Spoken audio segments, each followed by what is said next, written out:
프랑스는 유럽연합 주요국 가운데 북한과 수교를 맺지 않은 유일한 나라입니다. 이유는 두 가지입니다. 인권과 핵개발 때문이죠. 이런 프랑스에서 의회 소속 고위 공무원이 북한을 위한 간첩 혐의로 제보됐습니다. 지난 9월 평양을 찾은 외국 대표단 속에 프랑스 의회 소속 고위 공무원의 모습이 눈에 띕니다. 조선민주주의민공화국 장군 이른돌 경축 국제행사에 참가하기 위해서 베누아 케네디 위원장을 단장으로 하는 케네디는 당시 평양에서 열린 북한 체제를 옹호하는 국제토론회에 참석해 김정은 위원장의 건강을 기원하며 꽃바구니를 선물하기도 했습니다. 그런데 그가 간첩 활동 혐의로 프랑스 정보당국에 의해 지난 25일 전격 체포됐습니다. 북한 등 외국 세력에게 기밀 정보를 건네고 프랑스 국익을 침해한 혐의가 있다는 겁니다. 지난 3월 수사에 착수한 검찰은 그의 자택과 사무실, 부모의 집까지 수색한 것으로 알려졌습니다. 케네디는 현재 북한과 긴밀한 관계를 맺고 있는 프랑스 코리아 친선협회 대표도 맡고 있습니다. 이번 사건은 특히 피의자가 프랑스 상원의 현직 고위 공무원이란 점에서 충격을 주고 있습니다.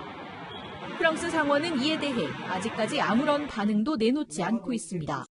미국의 협상 전략은 두 갈래입니다. 북한으로 가는 돈줄은 꽉 틀어막지만 군사훈련 축소처럼 북한이 원하는 군사적인 선택은 들어줄 수 있다는 겁니다. 네, 이런 발표는 다음 주 뉴욕으로 추진하고 있는 북미 고위급 접촉을 염두에 둔 것으로 해석됩니다. 첫 소식 워싱턴에서 김정한 특파원입니다. 내년 봄 예정된 한미연합 대규모 기동훈련인 독수리 훈련의 범위가 축소될 것이라고 매티스 미 국방장관이 밝혔습니다. 구체적인 범위에 대한 언급은 없었지만 내년 초 2차 북미 정상회담이 예고된 만큼 이를 지원하기 위한 사전 포석으로 보입니다. 북한은 정상회담에 앞선 고위급 회담 일정을 아직 확정 통보하고 있지 않는 상황. 최상기 has not met Steve Biegun yet, and the North Koreans continue wanting to minimize preparatory work and get right to a meeting with Donald Trump. 때문에 한미 훈련 축소 언급이 이달 말 북미 고위급 회담을 위한 촉매제가 될 수 있을지도 주목됩니다. 국방부는 매티스 장관의 발언은 공식 발표가 아니라고 말을 아꼈습니다. 그러나 핵 항모 등 전략자산 전개 없이 훈련 기간을 절반으로 줄여 실시하는 방안을 검토 중인 것으로 알려졌습니다. 한편 폼페오 미 국무장관은 시간에 쫓기는 듯한 대북 협상은 하지 않겠다는 뜻을 분명히 했습니다. There's no time frame. We don't want to set a date certain, but it's more than day by day in the sense that there is a plan. 미국은 한미 연합 훈련 규모를 축소하며 북미 협상 기조를 적극 이어가면서도 북한의 인권 탄압과 유린에 대한 책임 규명과 처벌을 적극 촉진하겠다고도 밝혔습니다. 북한을 대화의 테이블로 끌어들이기 위한 동시다발적인 채찍과 당근으로 해석됩니다. 북한이 이 핵탄두 소형화를 계속 진행해 왔다라는 거를 전제로 얘기를 한다면 비핵화 의지가 없다라고 비난을 할 수도 있지만 그만큼 북한 입장에서도 지금 미국의 제재 해제에 대한 어떤 신호가 전혀 없기 때문에 믿을 수 없어서 하는 행동이다. 이렇게 거꾸로 볼 수도 있는 거 아닌가요? 그렇죠. 북한 입장에서는 어쨌든 체제 안전 보장이 안 되고 그러다 보니까 이제 소형화하고 핵무기의 이제 업그레이드를 계속하고 있는데 그리고 아까 이제 앞서 말씀하신 어떤 방사포 사격이라든지 전혀 지금 훈련 기간도 아니고 이런 때 하고 있고 이런 것은 결국 미국의 어떤 군사적 옵션에 대비해서 나름대로 군대의 어떤 전투력, 전쟁 능력을 좀 제고하는 거란 말이죠. 네. 따라서 제가 볼 때는 우리 청와대가 뭐 북한하고 어떻게 비핵화를 할 수 있는 것처럼 지금 약간 착각하고 있는 측면이 있습니다. 북한은 철저하게 비핵화에 한해서만은 미국의 이 레버리지로 만들어놓고 활용하고 있기 때문에 아마 적어도 우리 대한민국이 뭐 한 100억 달러 이상을 김정은에게 주겠다. 그러면 포기할런지 모르지만 그건 우리 국민들이 용납할 수 없는 일이고 이래서 네. 북한의 소형화 이것은 뭐 계속 진전될 수밖에 저는 없다고 봅니다. 네. 저는 말이죠. 우리 정부가 100억 달러가 아니라 1조 달러를 줘도 북한이 비핵화 안 한다 생각합니다. 네. 그러면 핵무기를 포기하는 것 자체가 정권을 다시 지킬 수 없게 된다 생각을 하고 있기 때문에 비핵화 굉장히 힘든 겁니다. 네. 힘든 거고 그다음에 이제 미국을 믿지 못한다라는 얘기를 자꾸 하는데 자기들이 비핵화하는 의지를 정말로 진정스럽게 보여주면은 미국을 못 믿을 이유가 없습니다. 미국이 뭘 했습니까? 지난번 6.12 그 정상회담 때 당신들이 만약에 비핵화를 하면 우리가 한국처럼 잘 살게 해주겠다. 분명히 약속을 했어요. 네. 그거 못 믿습니까? 그거 뭐 비디오까지 만들어가서 다 보여주는 건데. 아까 말씀하셨잖아요. 이 핵을 뺏기면 정권 유지를 못한다고 믿기 때문에 포기를 안 한다. 그렇죠. 그러니까 확실한 약속이 있기 전까지는 포기를 못하는 건 당연한 거 아니겠습니까? 그런데 자 미국이 체제 보장을 이제 해주면 네. 그걸 한다는 거거든요. 체제 보장 해줄 겁니다. 네. 해준다고요. 뭐 정전선언도 종전선언도 하고 그다음에 뭐 수교도 하고 그다음에 형협정도 다 체결합니다. 그런데 그걸 못 믿어서 자기는 비핵화 못하겠다. 알겠습니다. 이런 얘기를 하고 있는데 제가 또 하나 아까 네. 핵무기 소형화 얘기가 자꾸 나오지 않습니까? 네. 핵무기 소형화에는 끝이 없는 겁니다. 아마도 북한의 목표가 네. 300mm 방사포에다가 핵탄두를 치를 수 있는 만큼 소형화하려고 그럴 겁니다. 그 정도의 전술핵까지 계속 개발을 개발을 하겠다. 나갈 것인데 아까 우리 저 화면에서 나타났지만 김정은이 들고 나온 게 직경 60cm짜리 핵탄두 가져 나왔지 않습니까? 그랬죠. 이거를 계속해서 줄여가지고 막 300mm 방사포에 칠 정도가 되면은 네. 도대체 방법이 없는 겁니다. 막을 방법이 없습니다. 굉장히 위협적인 상황을 가정을 해주셨습니다. 이런 가운데요, 이 아세안 정상회의 참석차 싱가포르에 방문한 이 문재인 대통령, 푸틴 러시아 대통령과 정상회담을 가졌습니다.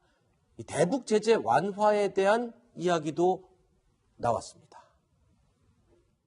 특히 올해 평창 동계올림픽부터 시작해서 한반도의 평화의 큰 흐름을 만들어내는 데 있어서 우리 푸틴 대통령님의 관심과 지원이 큰 힘이 되었습니다.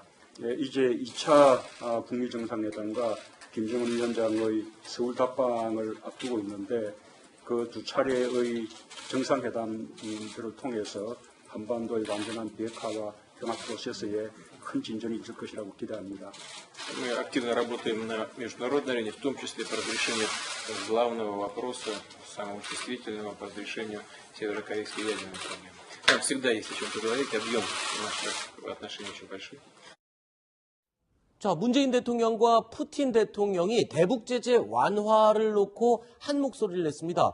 러시아와 중국은 뭐 원래 유엔에서도 공개적으로 국제 무대에서 대북 제재 완화를 외쳐왔기 때문에 문재인 대통령의 저런 제안과 의견에 동의하는 건 당연한 거 아니겠습니까? 그렇죠. 이번에 뭐 푸틴 대통령은 늘 지각 대통령이었는데 오히려 문재인 대통령보다 먼저 와서 네. 정중하게 우리 대통령과 회견했는데 어쨌든 러시아로서는 과거 육자회담 때도 그렇고 북한 비핵화에 대해서 항상 좀 변두리에서 맴도는 그런 방관자의 입장이었습니다. 그런데 이번에 이제 문재인 대통령과 한 저 대화 내용을 보면 상당히 적극적인 그런 의지를 보이고 있는데 네. 이것이 과연 러시아의 본심인지 아니면 최근에 새로 형성되고 있는 러시아 중국 간의 어떤 블록 형성에 하나의 연막을 치는 건지 네. 우리가 이 본질을 깊이 이해하기는 아직 좀 어려운 상황입니다. 조금 전에 안 박사께서 이런 얘기를 해주셨습니다. 지각대장으로 유명한 푸틴 대통령이 3분이나 먼저 와서 기다리고 앉아 있었다. 자, 다음 그림 보실까요? 자, 그러니까 이 푸틴 대통령이 어떻게 보면은 이번에 북한 제재 완화에 대한 어떤 요구나 뭐 이런 게 있어서 그런 태도가 반영된 거라고 봐야 되나요? 이런 걸? 중국하고 러시아가 근래 들어서 한 2, 3개월 전부터 북한에 대해서 제재를 완화하거나 해제해야 된다는 주장을 자꾸 이제 해왔지 않습니까? 네. 저는 그때 중국과 러시아가 북한 핵 문제에 대해서 전략적 전환이 있다고 좀 봤고, 그래서 북한 핵이 러시아나 중국의 이익에 반해서 사용되지 않으면 네. 응연할 수도 있다는 입장을 가졌다고 저는 판단했거든요. 아하. 그래서 제재를 완화할 필요가 있다 소리를 한 것은 북한 제재가 붕괴되는 걸 원치 않는다 이런 의미인 것 같고, 네. 또 우리 대통령께서도 이제 그와 비슷한 말씀을 하셨지 않습니까? 북한의 비핵화가 일정 정도 진전되면은 대북 제재를 완화할 필요가 있다 말씀하셨는데 아마도 그 부분에 대해서는 러시아하고 우리 정부가 뭐 같은 입장이 아니겠나 이렇게 생각을 합니다. 자, 그런데요, 문제는 미국입니다. 문재인 대통령, 푸틴 대통령만 만난 게 아니라요, 펜스 미국 부통령도 만났습니다. 자, 오늘은 북한이 완벽한 비핵화를 하기 전에 대북 제재 완화는 없다 입장을 고수하고 있는 미국 펜스 부통령을 만난 겁니다. 펜스 부통령의 이야기 먼저 확인해 볼까요? We respect the inter-Korean talks that have been taking place. President Moon and I talked very openly about that. And he assured me that as those inter-Korean talks take place, that there will continue to be very close coordination with the United States. And also that South Korea remains committed to fully enforcing all of the UN resolutions and sanctions. We expect all of our allies and partners in this effort to fully enforce all UN Security Council resolutions, and that includes China.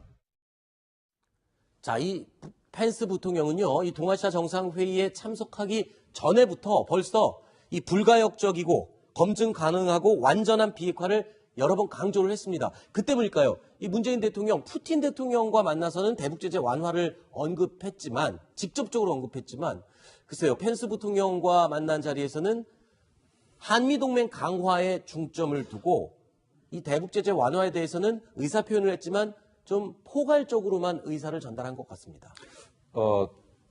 펜스, 이 모임 만남 네. 자체가 펜스 부통령이 요구해서 만나게 된 것이고, 원래 우리 대통령께서 요 아세안 이 회의에 참석할 때만 해도 원래는 펜스 부통령 만날 계획이 없었습니다. 일정이 없었는데 펜스 부통령이 강력하게 요청을 한 거군요. 요청해서 만났기 때문에 네. 아마도 펜스 부통령이 아마 대북 제재 문제를 이제 거론할 거로 예상을 하고, 네. 아마 우리 대통령께서는 아마 그 부분에 대해서는 좀 톤 다운해서 네. 북한의 완전한 비핵화만 강조하신 것 같습니다. 네.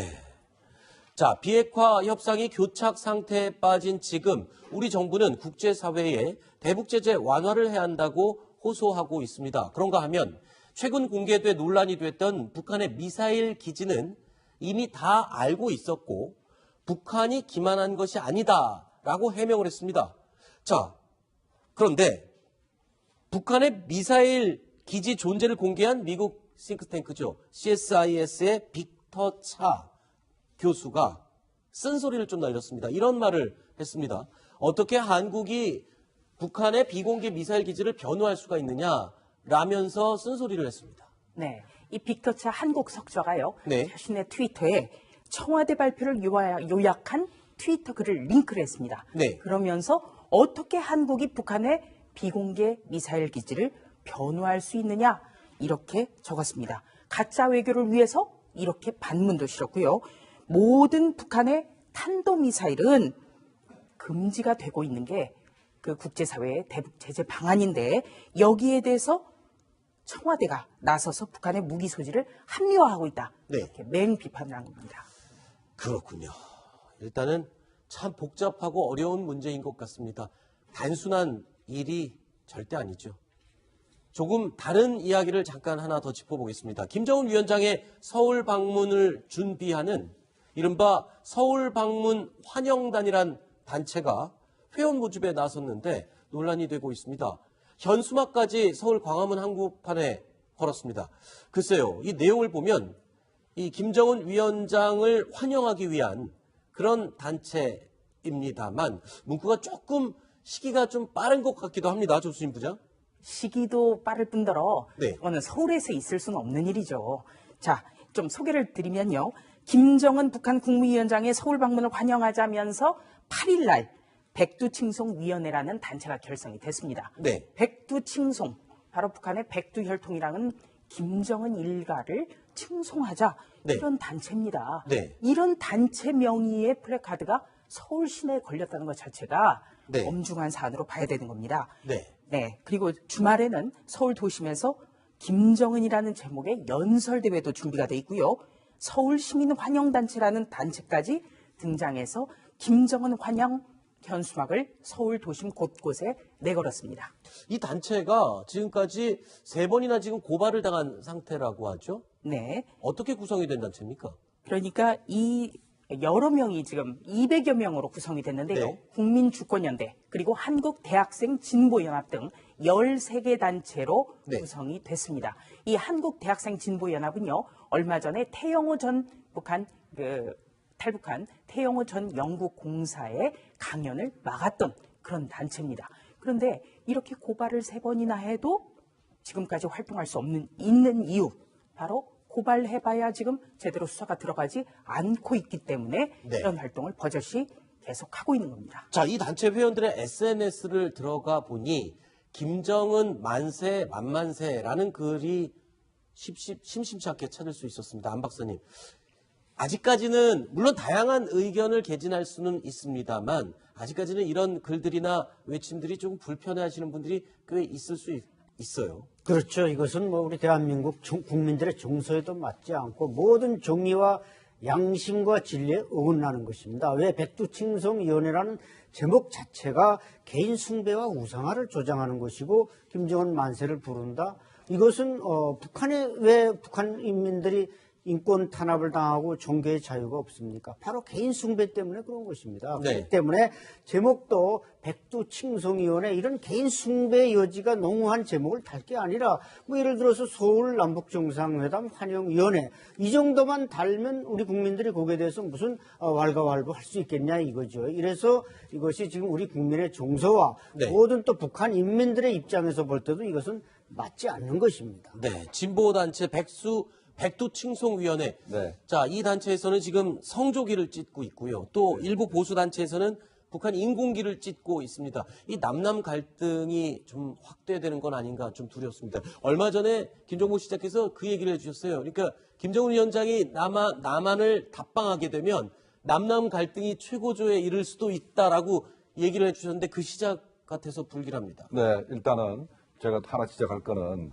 현재 분명히 백두칭송위원회는 국가보안법상 네. 오무찬양죄에 해당됩니다. 네. 네, 이거 분명히 우리 경찰에서 얼마든지 잡아다 수사할 수가 있는 건데 안 하지 않습니까? 이게 문제가 되는 거지.